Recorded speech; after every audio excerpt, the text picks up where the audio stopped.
Datsun or Nissan L Series inline 6-cylinder engine oil pump removal and replacement. Now is also a good time to replace the engine oil and filter, since you will need to be draining the oil anyways.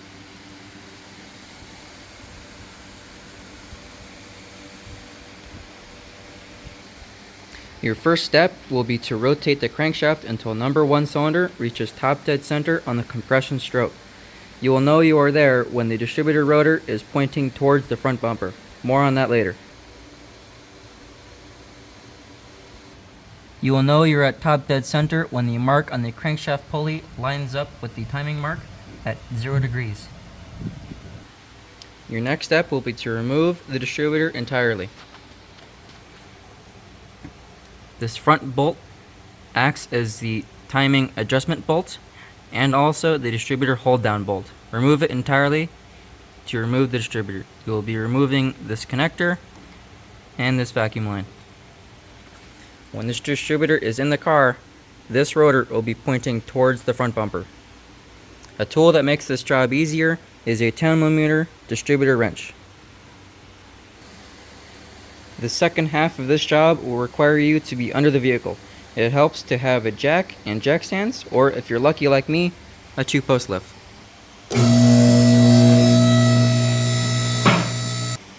When under the vehicle, the first thing you will need to do is to remove the splash shield here.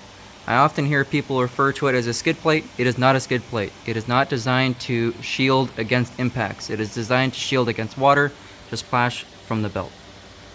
The next thing you will need to remove is the sway bar. Do not think you can get away with just loosening the sway bar mounts. You will have to remove it entirely, such as I have here. The oil pump itself is held in at the very bottom of the engine towards the crankshaft pulley right here, and it is held in place by 4 12mm bolts. There are 2 long ones and 2 short ones. Pay attention to where they go and what orientation the pump will be in when it's installed. When removing the oil pump, pay attention to not let this distributor drive shaft fall to the floor. When preparing the oil pump itself, you'll need to pre-fill the pump with oil. You don't have to use the same engine oil that you're putting in the motor. It really doesn't matter. Just oil is fine. Anytime you are dealing with a machine surface that requires a gasket, it is always advised that you clean the surface in preparation for the new gasket and new component. The reason for this, hopefully obviously, is you do not wish to squish dirt and contaminants in between the gasket and the part, and worse, inside the engine. On the oil pump and the distributor drive shaft, you will notice there are 2 marks. They will have to be lined up. When installing the new oil pump, my recommendation would be to look at it from this specific angle and make sure as you're installing this that it does not rotate. It will rotate a tiny bit. That's okay. It's designed to.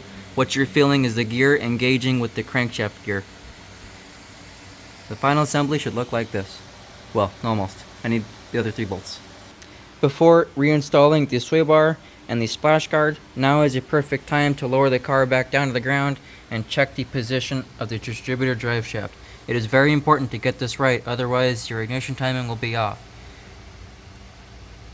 You will know that it is not exactly 12 o'clock position, but more like 11:55.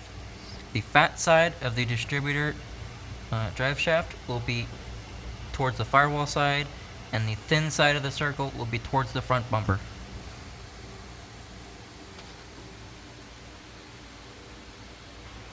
Since you are up here now, and you have verified that the distributor drive shaft is in its correct location, you can now reinstall the distributor.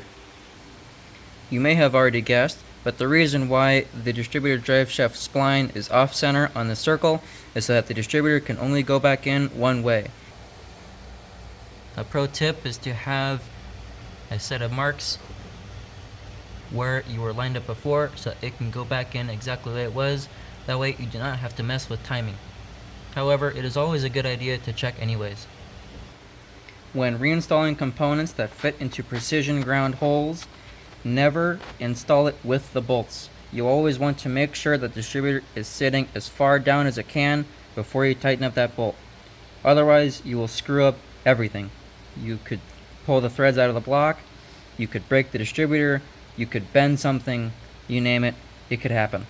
Always make sure it is flat, flat, flat before tightening. One final tip about the distributor is the distributor cap. One thing I don't like about these is that the clips that hold it on can be very difficult to install. One tip is to just dab a little bit of grease on either side of the cap there. That makes it slide on a lot easier. These things can be a pain. Oh, and for that back one last tip, use a screwdriver. If you use a screwdriver, you can pry it back on. When reinstalling something that has a lot of tension on it, such as the sway bar, my recommendation would be to install every bolt loose.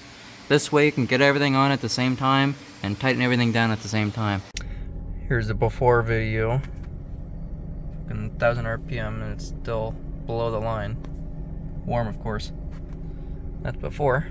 And here is after. You can see same RPM, same temperature, and a much better oil pressure. Check that out.